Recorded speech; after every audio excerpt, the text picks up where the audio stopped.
안녕하세요. 반갑습니다. 자꾸자꾸 들을수록 사심이 생기는 에듀윌 사심한국사 최한나입니다. 자, 오늘은 7단원 일제강점기와 민족의 독립운동 단원 중에서도 또 여러분들이 많이 어려워하는 1930년대 40년대 무장독립전쟁입니다. 자, 무장독립투쟁 쪽은요. 1910년대에서 우리에게 약간 좌절을 주고 1920년대에는 그래도 좀 외울만한데 이러다가 1930, 40년도에 막 포기를 많이 하게 되시거든요. 여기서 좀 멘붕을 겪는다 이런 얘기를 많이 하시는데 어느 게 어렵냐라고 물어보면 왜 당 이름이 왜 이렇게 많고 그리고 또 당 이름이 겹쳐요. 예를 들어서 한국독립당이 대체 몇 개냐, 조선혁명당이 몇 개냐, 뭐 이런 부분인데 여러분들 그 약간 어려웠고 애매한 부분을 제가 오늘 확실하게 정리를 해드리도록 하겠습니다. 그래서 최대한 필기를 좀 간단하게 정리를 해봤는데요. 일단 시작 부분은 어디를 확실히 알고 가셔야 되냐면 한중연합작전부터 살펴보시면 됩니다. 30년대부터는요. 왜 한중연합작전을 하게 되면 배경을 얘기한다면 1931년에 그건 맨 위에다 한번 적어볼게요. 이 1931년에 만주사변이 있었습니다. 이제 일본이 중국까지 이제 넘보는 거죠. 사실 일본이 이제 어떤 생각을 하고 우리나라를 식민지로 만들었냐면 우리나라에다가 만들어 놓은 건물들, 뭐 각종 저수지들, 철도들 보면은요. 건물들도 우리가 흔히 적산가옥이라고 하잖아요. 건물을 너무 잘 지어놨어요. 이거를 우리가 어떻게 받아들여야 될까? 아, 고맙다. 이렇게 받아들여야 될까? 엄청 잘 지어놓은 거는 얘네들이 와서 살려고 그랬던 거예요. 그러니까 일본은 자신들의 본토가 지진도 심하고 땅도 척박하고 뭐 이런 부분이 있기 때문에 우리나라에 와서 살고 그리고 우리나라 사람들은 이제 만주로 쫓아내고 그런 식으로 중국까지 침투하려고 하는 그런 큰 그림을 그리고 있었다는 거랍니다. 그래서 이제 대동아시아 그런 대동아시아 공영권을 만들려고 했던 거죠. 자, 그래서 1931년에 만주사변 일으키고요. 그리고 이어서 1937년에는 중일전쟁 일으키잖아요. 자, 이런 식으로 야금야금 침투하고 있는 분위기. 이러다가 이제 간이 배 밖으로 나가서 이제는 더 크게 일을 저지르죠. 아시다시피 1941년에는 뭐가 일어나요? 태평양 전쟁이 일어나요. 이 태평양 전쟁은 2차 세계대전의 안에 있는 또 작은 전쟁으로 이제 태평양 주변에서 미국이랑 일본이랑 싸운 거죠. 진주만 기습을 시작으로 해가지고 이러한 배경이라고 알아두시고 이 와중에 우리는 어떤 식으로 연합작전을 하느냐. 자, 먼저 첫 번째 한중연합작전을 하게 됩니다. 한국과 중국이 연합작전을 하게 되는데 한중연합작전은 요거 하나만으로도 문제가 많이 나와요. 그래서 여러분들 요거는 좀 확실히 암기를 해주셔야 됩니다. 제가 암기할 수 있는 꿀팁을 오늘 알려드릴 건데요. 자, 일단 먼저 북쪽에는 혁신의회가 있었어요. 우리가 20년대 막바지에 배웠던 거 기억하시죠? 참여부, 정의부, 신민부가 통합운동을 해서 북쪽에는 혁신의회, 아래는 국민부로 만들었다고 그랬어요. 혁신의회는 북만주, 남만주에는 국민부가 만들어집니다. 그리고 국민부는 참고로 약간 사회주의 색채가 강한 사람들이 많았어요. 자, 그럼 혁신의회에서는 자, 전에 배웠듯이 한국독립당, 한국독립군이 있었죠. 자, 한국독립군을 누가 이끌었다? 지청천이 이끌었다. 자, 지청천이 이끌었던 한국독립군은 누구랑 손을 잡게 되냐면 플러스, 노란색으로 써볼게요. 플러스 중국. 우리가 이제 약간 나쁘게 얘기할 때 호로자식 이렇게 말하기도 하는 약간 욕 같긴 하지만 호로군이 있었어요. 사실 근데 호로군은 원래 중국이라는 명칭입니다. 중국에서 약간 오랑캐 호자 이렇게 쓰기도 하지만 호로군. 어쨌든 중국 호로군. 너무 잘 외워주죠? 중국 호로군과 만나가지고 어떤 전투를 하게 되냐면 쌍성보 전투, 대전자령 전투. 근데 두 개만 외워도 되지만 하나만 더 외워준다면 사도하자 전투. 뭐 이거 이외에도 뭐 동경성 전투, 경박호 전투도 있습니다. 세 개만 외웁시다. 자, 그다음에 국민부에서는 이제 조선혁명당, 거기에도 조선혁명군이 있었죠. 자, 혁명자 붙으니까 사회주의 색채 있다는 느낌 알 수 있겠죠? 그리고 사회주의 색채가 좀 있는 그런 식의 당은 조선자를 많이 붙여요. 한국보다는 조선. 그래서 조선혁명군, 혁명, 프롤레타리아 혁명 이런 느낌이죠. 자, 여기는 양세봉. 양세봉이 이끄는 조선혁명군은 누구랑 만나서? 중국 의용군과 만나서. 자, 어떤 전투가 있었느냐? 두 개만 외우면 됩니다. 영릉과 흥경성 전투가 있습니다. 그래서 다 전투예요. 요건 모두 다 31년, 32년에 걸쳐서 이루어지는데요. 자, 요거는 여러분 어떻게 외워주면 되냐면요. 제가 아주 유치하게 만들어 봤어요. 중국 사람들이 이제 우리가 코로나 시즌에는 중국 사람들이 많이 못 왔지만 그 전에는 중국 사람들이 우리나라에 오는 이유가 첫 번째, 성형하러 여자들이 많이 옵니다. 성형 관광, 그리고 이제 명동 쪽에 미용실 관광 많이 해요. 미용하러 우리나라에 오고 막 이랬었어요. 자, 근데 성형하러 와가지고 이제 막 그 관광버스 타고서 이제 성형외과 가고 그리고 숙박시설까지 이렇게 딱 풀 패키지로 있거든요. 우리나라가 이제 성형의 혁신이기 때문입니다. 우리나라가 워낙 세밀한 손재주가 있으니까. 좀 한국은 성형 혁신에 있어서 한국은 지금 여러분 이거 적어두세요. 이렇게 해서 외우시면 정말 쉬워요. 한국은 지금 성형의 혁신이 일어나서 중국 호러분들이 하면 좀 약간 중국 사람들이 안 좋으니까 중국 호구분들이라고 좀 순화시킬게요. 중국 호구분들이 오셔서 쌍꺼풀이 대박나서 서로 하자고 난리가 났다. 나도 하자, 사도 하자를 나도 하자 이런 식으로 난리가 났다. 아니면 혹은 서로 하자 이런 식으로 하자만 외우시면 돼요. 하자. 그러면 사도 하자가 외워져요. 다시. 자, 한국은 지금 이제 쌍꺼풀 혁신으로 한국은 지금부터 외우셔야 돼요. 한국은 지금 중국 호구분들이 쌍꺼풀이 대박나서 서로 하자고 난리가 났다. 자, 그 다음에 이제 국민부, 국민여동생. 우리가 이제 역대급 국민여동생이 많습니다. 옛날에는 저 때는 장나라였고요. 뭐 아이유, 김연아, 뭐 국민여동생 계보가 있죠. 요즘은 잘 모르겠어요.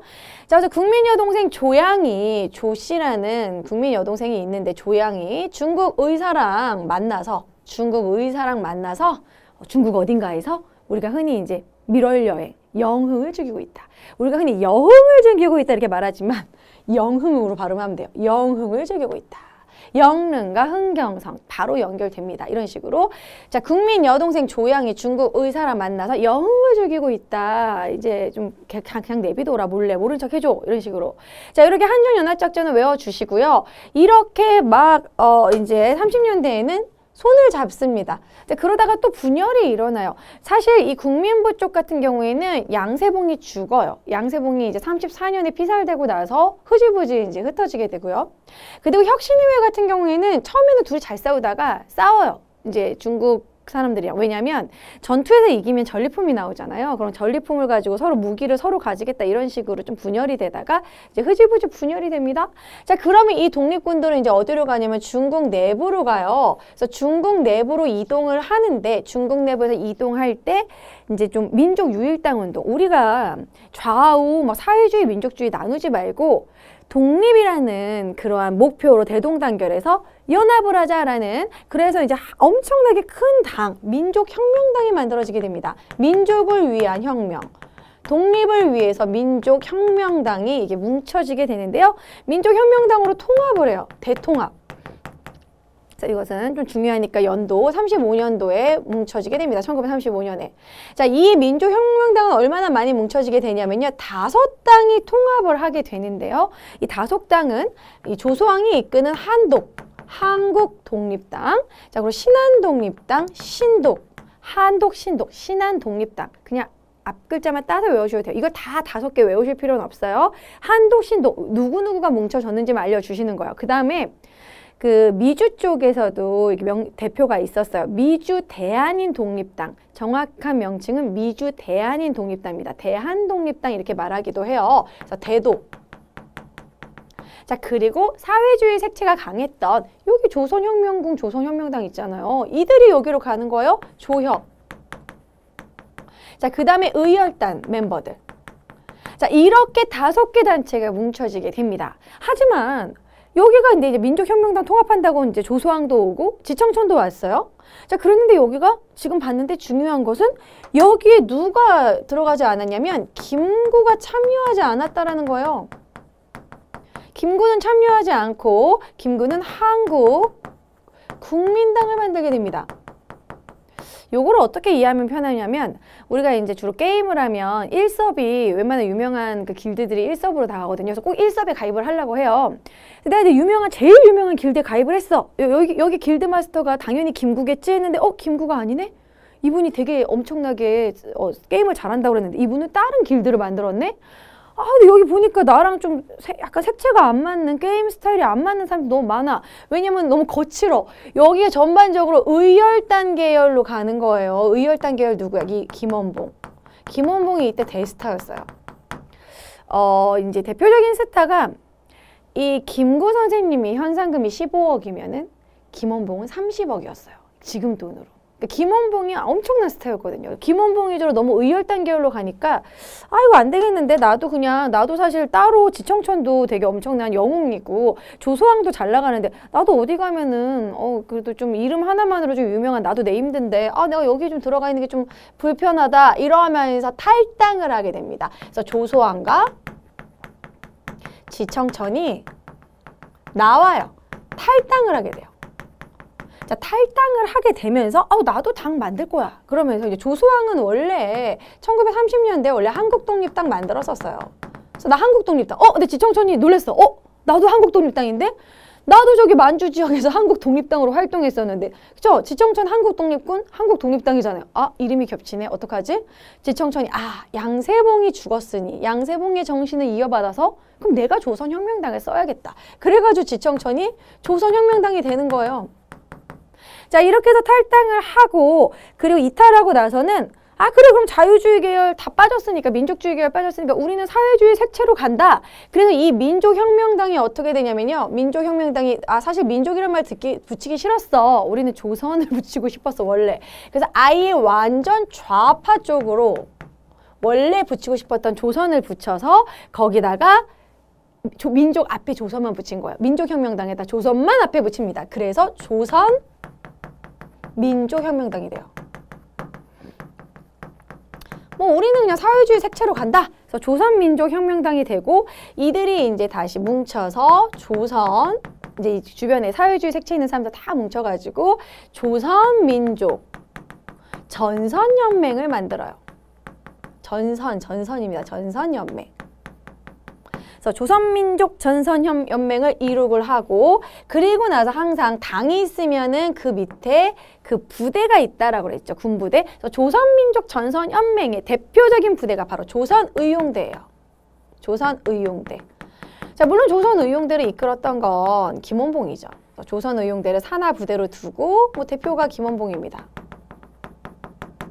자, 이렇게 좌익 계열은 뭉쳤어요. 그러니까 이제 우익 계열도 우리도 그러면 뭉쳐야지. 그래가지고 여기 막 뿔뿔이 흩어져 있잖아요. 한국국민당, 한국독립당, 조선혁명당. 우리도 합치자. 그래서 이 세 개의 당을 또 합칩니다.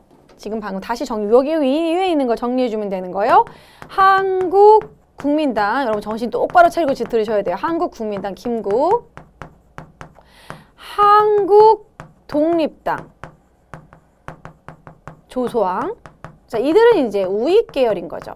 자, 그리고 아까 지청천, 한국독립당 이름 겹쳐가지고 난 조선혁명당 한다고 그랬죠? 그래서 조선혁명당의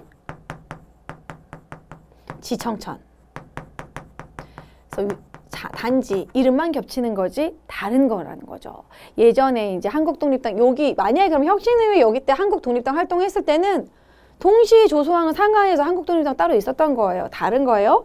자, 그래서 이렇게 세 개의 당이 합쳐져서 무엇을 만드느냐? 바로 한국독립당으로 합당합니다. 그래서 한국독립당으로 통합을 하게 되고요. 요게 바로 1940년대 통합을 하게 돼요. 자, 그리고 나서 한국독립당을 통합을 하고 나서 이때 마침 이제 충칭으로 안착을 하면서 여기서 이제 산하부대로 한국광복군을 창설하게 됩니다. 이 한국광복군을 창설하고 한국광복군의 대표 이제 지청천이 이끌게 되는 거죠. 그래서 한국독립당의 대표는 조소왕, 그리고 한국광복군의 대표는 지청천, 김구 선생님이 이 전체를 총괄을 하는 거고. 그래서 한국광복군을 창설을 하는데 이것은 우리나라 최고의 대표적인 그냥 군대로 만들자라고 김구 선생님이 얘기해서 김원봉이 그러면은 우리가 지금 독립이 코앞이니까 우리가 이제 광복이 코앞이니까 저도 합류하겠습니다. 해서 합류합니다. 김원봉이 이쪽으로 합류를 해요. 김원봉이 합류하는 연도가 42년도거든요. 근데 김원봉이 합류했을 때 이제 우리나라가 이제 가장 이제 군사력이 최대가 되죠. 근데 조선의용대에서 한국 강복군으로 합류하기 싫은 세력들도 있었어요. 왜냐하면 조선의용대는 의열단 멤버들도 많았고 약간 무정부주의자들도 많았고 그리고 좀 약간 사회주의 색채인 사람들은 임정에 가담하고 싶어 하지 않았어요. 자, 그래서 가담하지 않았던 세력들이 이쪽으로 화북지대에 남습니다.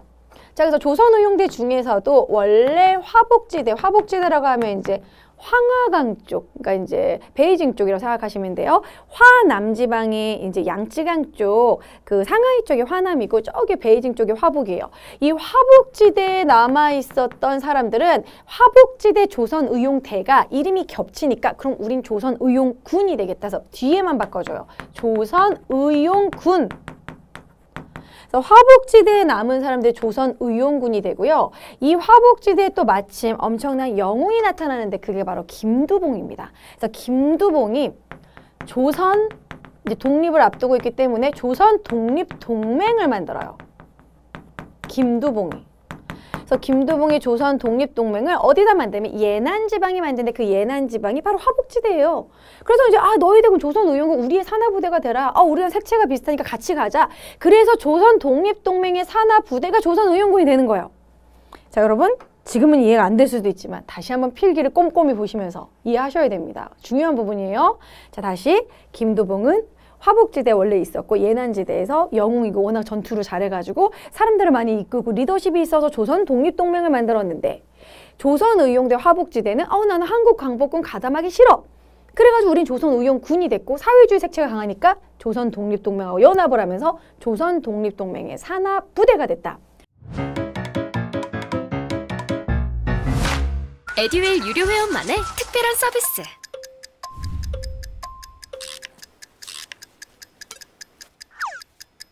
하치하차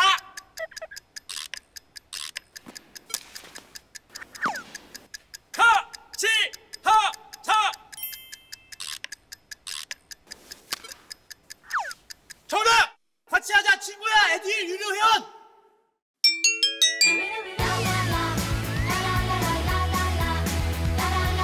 친구 소개하고 현금 받는 혜택.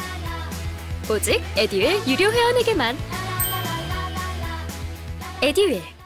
자, 조선민족전선연맹의 부대는 조선의용대고 조선의용대가 한국강복군에 일부 합류한 거예요. 다 합류한 게 아니고 일부 합류하고 합류하지 않은 사람들은 조선의용군으로 갔겠죠. 자, 그럼 이제 한국강복군은 최대의 지금 군사력을 가지고 있습니다. 그래서 최대의 군사력을 가지고 이제 이 다음에 한 일은 알고 있죠. 대일선전포고 하잖아요. 우리 일본하고 이제 선전포고하고 제대로 싸우겠다. 대일선전포고하고 우리가 이제 영국 쪽 연합군에 가담해가지고 이런 미얀마 전선에서 크게 승리하기도 했고 그러면서 우리가 막판에 미국 OSS 부대랑 손을 잡고 국내 진입작전을 준비합니다. 여기에 장준하도 있었어요. 국내 진입작전 준비하는 이 사람들이 이제 일본의 학도병으로 끌려갔다가 탈출한 사람들, 그런 사람들이 이제 막 헬리콥터 모는 것도 배우고 다 준비해가지고 미국 OSS 부대랑 특수훈련 다 했는데 준비했었는데 갑자기 빵! 히로시마 나가사키 폭탄 터지는 바람에 진짜 헬기 가다가 유턴하고 돌아왔습니다. 이런 식으로 계획했지만 성공하지 못했다. 그래서 이런 식의 준비를 하죠. 자, 한국 강복군 창설 이거 다 40년대. 여기는 이제 40년대 창설을 하고 합류는 그 뒤에 이제 42년에 합류하고. 자, 그럼 여기까지는 다 이해가 됐어요. 그리고 나서 따로 봐야 되는 별개가 있습니다. 자, 그들은 이제 동북항일연군이라고 있는데요. 동북항일연군은 좀 김일성이 자기의 그런 독재, 약간 주체 사상을 강조하기 위해서 나 자신의 빛나는 과거로 보천보 전투로 막 포장을 해놨는데 뭐 실제로는 김일성이 없었던 얘기도 있는데 어쨌든 동북항일연군은 두만강부터 백두산 쪽 청산리대첩이 있었던 그 지역에서 크게 전투를 이겼었던 그런 독립군들입니다. 동북항일연군은 사회주의 색채가 좀 강한 사람들이에요. 근데 동북항일연군이 플러스 약간 그 민족주의 계열, 우익 계열이라고 할 수 있겠죠. 자, 민족주의 계열까지 좀 아울러서 이제 이들이 이제 독립을 앞두고는 우리가 사실 이런 이념 이런 걸로 분열할 때가 아니다. 모두 힘을 합치자. 그쪽에 있는 사람들 싹 뭉쳐서 뭐를 만드냐면 조국 광복회. 조국의 광복이 얼마 남지 않았어. 그래서 조국 광복회를 만듭니다. 그래서 조국 광복회를 만들고 이 동북 항일 연군에서 이제 크게 큰 전투, 대표적인 전투가 뭐가 있냐면 그게 바로 보천보 전투. 한 개 외워주면 돼요. 엄청 저기 북한에서는 엄청 포장이 된 보천보 전투. 어쨌든 김일성이 가담했다라고는 합니다. 뭐 여러 가지 여기에 전투에 가담하지도 않았다라는 얘기도 있지만 어쨌든 보천보 전투 김일성 지금까지는 일단 참여되어 있는 걸로 되어 있어요. 자, 어쨌든 이렇게 동북항일연군 그 주변의 민족주의계열 우리나라 사람들까지 좀 다 아울러서 조국 광복회를 만들었고 그리고 대표적인 분대 전투는 보천보 전투다. 그러니까 이것도 마치 조국 광복회가 하나의 단체고요. 대표적인 군대가 동북항일연군인 거예요. 그래서 항상 정당식으로 이렇게 정당 같은 게 있고 산하부대가 있고 정당이 있고 산하부대가 있고 이런 식으로 해주시면 조금 쉽습니다. 예를 들어서 한국독립당이 한국독립군, 조선혁명당이 조선혁명군 이렇게 이제 한중연합작전이 일어난 거고 민족혁명당을 만들었는데 조소왕 지청청 탈당 김구도 여기는 약간 사회주의 색채니까 좀 안 들어가고 따로 우익 모이고 따로 좌익 모인 거예요. 좌우 나누어진 거예요. 좌익의 단체 중에 가장 대표적으로 이제 조선자만 붙여서 조선민족혁명당 이 조선혁명당하고 조선민족혁명당은 다른 거예요. 여기서 조선만 붙인 거예요. 자, 그리고 조선민족전선연맹 하나의 연맹을 이루게 되고 거기서 산하부대가 조선의용되고 그리고 한국국민당, 한국독립당, 조선혁명당이 합쳐져서 한국독립당으로 통합이 되고 여기에 산하부대가 한국광복군인 거예요. 근데 김원봉은 합류했지만 김원봉과 많은 사람들은 합류했지만 일부는 조선의용군으로 남아서 그들은 김두봉의 조선독립동맹의 산하부대가 된 거예요. 이게 이제 바로 광복 직전의 모습입니다. 그래서 여기가 아무래도 좌우로 나눠지고 따로 이제 군대가 또 나름 연합을 했지만 많은 군대들이 좀 산발적으로 있기 때문에 어려울 거예요. 다시 여기서부터 30년대부터 여러분 확실하게 한중연합작전 잡고 가시고요. 암기해 주셔야 돼요. 제가 아까 말한 것처럼 쌍꺼풀 혁신을 얘기하면서 한국은 지금 중국 호구분들이 쌍꺼풀 대박 나서 서로 하자고 난리가 났다. 나도 하자. 서로 하자. 본인이 원하시는 대로 외워주시고 국민 여동생 조양이 중국 의사랑 영흥을 즐기고 있다. 이런 식으로 한중연합작전 알아두시고 민혁은 5개의 단체가 한국독립당, 신한독립당, 그리고 대한인독립당, 뭐 조선혁명당 합쳐져서 약간 좌우 합작을 이루려고 했지만 실제로는 김구도 참여하지 않았고 결국에는 너무 우열당 위주야. 나도 나올래. 그래서 조소왕 지청천 탈당해서 조소왕 한독, 지청천 조선혁명당 이름 겹치니까 조선혁명당 한 거고 이쪽 사람들은 쫙 뭉쳐서 한국독립당. 자, 그리고 이들은 이제 우리는 그럼 사회주의 색채가 강하니까 조선자 붙일 거야. 조선민족혁명당. 이들이 조선전선연맹을 이루고 그들의 산하부대가 조선의용대. 자, 아까 한국독립당이 한국광복군 산하부대로 만든 거고 대일선전 보고하고 이제 광복 준비하는 거다. 됐죠? 자, 이렇게 해서 여러분 필기를 하시고요. 필기 완벽히 하시고 교재 보고 다 정리하도록 하겠습니다. 여러분 처음에는 혼란을 겪겠지만 스스로 다시 이해하고 정리하고 여러 번 보면 이제 좀 알겠다 이런 느낌이 드실 거예요. 그리고 요때는 정말 이제 광복을 앞두고 진짜 뜨거운 마음으로 이분들이 뭉쳐가지고 막 연합을 한 부분이니까 우리 즐거운 마음으로 암기하시 바랍니다. 여러분 스스로 정리하셔야 돼요. 내가 납득이 스스로 되지 않으면 절대 이해 못하는 부분입니다. 설명만 들어서는 안 돼요. 본인이 소화를 하셔야 돼요. 항상 근데 암기가 어렵다, 못 외우겠다 하신 분들은 인강만 수업만 듣기만 하고 그냥 교재만 보기만 하고 소화를 못 시키는 분이에요. 뱉어내신 분이죠. 여러분이 꼭꼭 씹어서 여러분 몸에 소화를 시키셔야 됩니다. 자, 정리해 보도록 할게요. 자, 보시면 한중연합작전 한국독립군. 자, 한국독립군은 한국은 지금 지청천 중국 호구분과 만나서 쌍꺼풀 대박나서 서로 하자고 한다.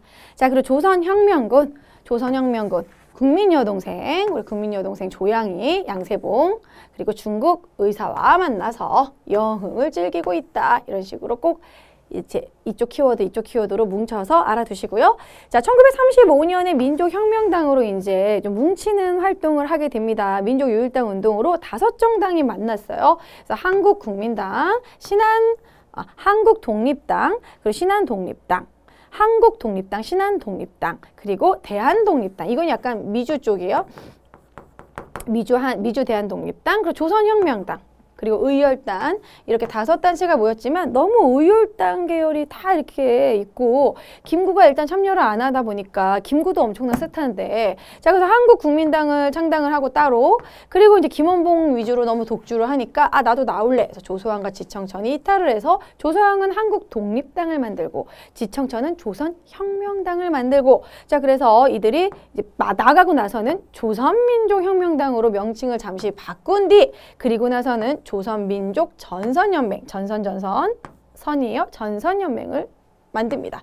이제 좌익단체로 이제 변모가 된 거죠.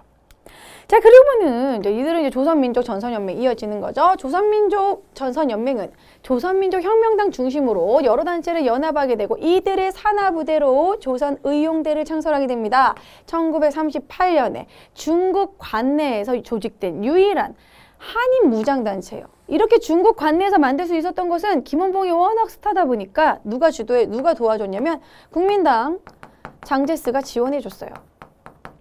그래서 만들 수 있었던 것. 사실 남의 그 나라에서 이렇게 엄청난 군부대를 만들 수 있다라는 거는 그 나라에서 지원해주지 않는 이상 할 수 없는 일이거든요. 합법적인 일이 아닌데 국민당이 지원해 준 것이다.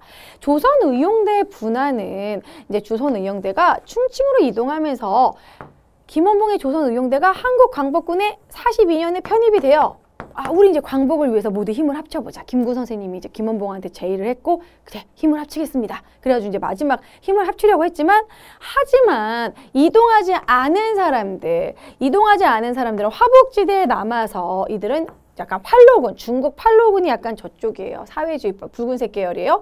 사회주의 계열이었던 팔로군과 만나서 이들은 남아있었고, 그래서 조선의용군, 가담하지 않은 사람들은 조선의용군, 자 그리고 한국국민당의 김구죠. 김구 선생님은 이시영 선생님과 함께 한국국민당을 만들었다고 아까 얘기했고 자 그리고 동북항일연구는 따로 보시면 돼요. 동북지방에 저기 두만강 그 백두산 쪽에 동북인민혁명군이 있었는데 이 동북인민혁명군들이 주변에 있는 사람들 동북항일연군들 모두 뭉쳐서 민주주의 계열 민주주의라고는 좀 그렇고 민족주의 계열과 좀 뭉쳐지면서 조국 광복회 강령을 보면 우리는 성별, 이념, 뭐 인종 상관없이 모두 연합을 가한다. 뭐 이런 식의 내용이 나와요. 그렇기 때문에 이제 사회주의 계열과 민족주의 계열 어느 정도 좀 뭉쳐져 있었고 그리고 나서 이제 1937년 보천보 전투는 국내에 진입해서 막 주재소 습격하고 이런 식으로 보천보 전투 큰 전투에 성과를 남겼다. 그래서 이 보천보 전투는 뭐 김일성이 초반에 정권 잡는데 약간 좀 김일성의 그런 전적을 미화하는 식으로 많이 사용이 됐죠. 자, 그리고 나서 한국광복군. 마지막 이제 임정의 군대입니다. 자, 한국광복군은 이제 임정이 한국독립당으로 통합이 된 뒤 대표 산하부대로 만든 게 한국광복군이죠. 1940년 임시정부의 정규군으로 충칭에서 만들었다. 총사령관은 지청천이었다. 연합군의 일원으로 태평양 전쟁에 참여하기도 했고요. 자 그리고 김원봉이 결국 합류합니다. 김원봉의 조선의용대가 일부 흡수가 되어 42년에 그리고 인도 미얀마 전선에서 우리가 외모가 일본인하고 좀 비슷하니까 같은 동양 사람이니까 그런 식으로 약간 전시를 혼란나게 하고 정보를 빼내고 이런 식으로 크게 이겼어요. 그래서 영국군과 연합작전을 해서 큰 성과를 냈다. 그리고 미국 전략정보군 OSS 부대와 연합해서 국내 진공작전을 준비를 했지만 실행은 하지 못했죠. 자, 조선의용군은 아까도 말했지만 화북지대에 남은 사람들입니다. 이 조선의용군은 김두봉의 조선독립동맹의 이제 군사조직으로 산하부대가 되었고 조선독립동맹은 이제 김두봉이 이끌었죠. 예난지방의 조선독립동맹, 우리가 흔히 조독이라고 줄여서 말합니다. 자, 그래서 조선의용대 화북지대가 통합해서 만들어졌으며 이들은 중국 공산군, 팔로군과 함께 많은 항일투쟁을 했고 그리고 나서 이들이 거의 북한으로 들어가요. 자, 이런 식으로 조선의용군도 북한으로 들어가고 동북항일연군도 북으로 들어가고 그래서 사실 김일성의 폭주를 사실 좀 견제했던 게 초반에 김두봉이었거든요. 그래서 김두봉이 워낙 영웅이어서 자 어쨌든 그래서 이제 북한으로 가는 계열도 김일성 계열, 김두봉 계열 따로 있는 거죠. 김일성은 소련 쪽으로 가서 소련파라고 하기도 합니다. 자 어쨌든 자 이렇게 여러 군대를 정리해 봤어요. 자 그럼 관련해서 문제 어떻게 나오는지 한번 풀어보도록 하겠습니다. 자 문제는 그렇게 어려운 문제는 아닌데 이런 쪽에서 문제가 나오면 무조건 3점이에요. 그러니까 여러분들이 아 내가 이거 완벽하게 알아두면 3점짜리 문제 그냥 무조건 맞는다. 이런 마음으로 좀 빡세게 정리하시 바랍니다. 자, 45번 문제 55회 기출 풀어볼게요. 밑줄근 시기에 있었던 사실로 옳은 것을 물어보는 문제인데요. 3점짜리 문제입니다. 좀 까다롭게 선지를 좀 어렵게 낸 문제예요. 사실 이런 문제는 좀 쉽게 나온 공무원 한국사 수준까지도 말할 수 있다. 좀 어렵게 낸 문제입니다. 한번 볼게요. 자, 1번. 자, 첫 번째. 이것은 대한민국 임시정부가 대일선전포고를 하고, 자, 여기서의 포인트, 대일선전포고입니다. 대일선전포고를 했어요. 자, 그럼 41년도라는 거죠. 우리가 대일선전포고, 대한민국 건국강령, 대일선전포고 모두 40년대죠. 40년대를 물어보는 문제예요. 자, 그리고 연합군의 활동에 참여하던 이 시기에 자, 창설된 한인 경희대 사진입니다. 이 부대는 재미 한족 연합위원회가 조직되었고 캘리포니아주 정부의 인가를 받아서 미주 한인들도 미국에 있는 한인들도 이 대일 전선 동참을 해서 같이 싸웠다. 뭐 이런 증거예요. 어쨌든 1940년대를 묻는 시기라는 걸 알 수 있습니다. 자, 그러면 이건 사실 연도 문제라는 거예요. 자, 근데 1번 보시면 한국 독립군이 쌍성보 정투, 쌍성보, 대전자령, 뭐 우리 사도하자 모두 30년대 초반입니다. 정확히 연도는 32년이고요. 중국 군벌과 일제 사이의 미스야 협정, 요거는 연도 좀 너무 중요해요. 1925년 미스야 협정 때문에 우리가 참의부, 정의부, 신민부 이 3부가 통합이 되는 혁신의회와 국민회로 이렇게 통합이 되는 그런 결과가 가져왔다고 그랬죠. 그래서 미스야 협정 25년입니다. 20년대예요, 심지어. 그리고 우리가 20년대 독립운동에서 배웠던 부분이기 때문에 정확히 연도를 몰라도 20년대구나 라고 걸러야 되는 거죠. 그 다음에 3번 독립운동의 방략을 논의하고자 국민대표회의, 이 국민대표회의도 너무나 자주 연도 문제에 출제되기 때문에 이것도 23년도로 암기해 주시면 좋습니다. 자, 그리고 4번 사회주의 세력의 활동 방향을 밝힌 정우회 선언. 정우회 선언이 뭐예요? 비타협적인 민족주의랑은 손잡을 수 있다. 그래서 신간회가 만들어지게 됩니다. 신간회가 27년에 만들어지고요. 정우회 선언은 26년에 만들어지게 돼요. 자, 그리고 정우회 선언 연도 확실히 몰라도 신간회 20년대구나 이렇게 아시잖아요. 자, 그 다음에 5번 보시면 일제가 조선 사상범 예방구금령. 이거는 조선 사상 범이에요. 범죄 오타로 잘못 썼어요. 조선 사상범 예방구금령은 한 번 독립운동을 해서 잡힌 사람이 있으면 내가 예를 들어 독립운동을 하다가 한 번 서대문연못에 갔다 왔어요. 근데 나는 이제 조용히 살고 싶어. 그런데도 불구하고 또 독립운동을 일으킬 수 있으니까 미리 예방해서 가둬두는 서비스를 하는 거예요. 그러니까 미리 가둬놓는다는 거야. 죄를 안 지었는데도 이런 식으로 막판에는 말도 안 되는 조선 사상범 예방구금령을 언제 발표하냐면 41년도에 발표하게 됩니다.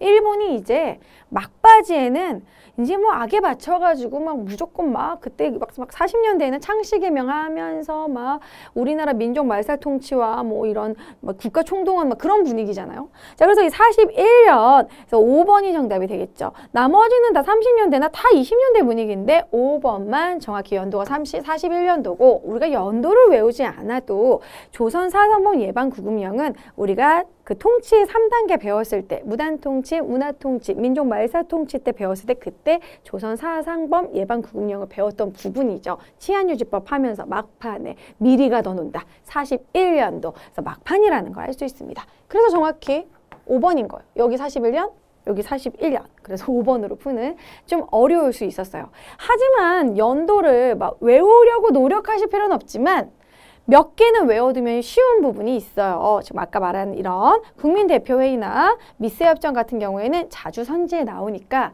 연도를 알아두면 쉽게 풀 수 있다. 그래서 좀 외우는 거지. 역사는 연도가 중요한 건 아니지만 시험 문제 풀 땐 알아두면 편하다. 그래서 이제 공무원 그렇게 준비하신 분들이 연도를 그냥 한번 완벽하게 암기를 하시는 거죠. 빨리빨리 풀기 위해서. 그런 이유죠. 자, 그래서 오늘은 이렇게 30년, 40년대를 한번 쫙 정리해 봤습니다. 오늘 좀 어려우실 거예요. 이 부분은 다들 어려워하는 부분입니다. 그래서 이거는 쉽지 않아요. 쉽지 않은 걸 알기 때문에 여러분들이 필기한 거 보면서 다시 한번 꼼꼼하게 자기가 그거를 납득이 가면서 이해를 하셔야 돼요. 이해를 하고 머릿속에 넣어야 되는 부분이지 그냥 무조건 외워서 되는 부분 아닙니다. 자, 그래도 여러분 좀 이해가 안 된다던가 너무 당 이름이 겹치는 게 너무 헷갈린다. 나는 도저히 이해를 못하겠다. 그러면 여러분들 게시판에 글을 남겨주시거나 뭐 영상에 댓글 남겨주시면은 제가 늦게라도 어떻게 답변을 달아드리도록 할게요. 자, 열공하시고요. 그럼 다음 강의에서 또 만나도록 하겠습니다. 안녕!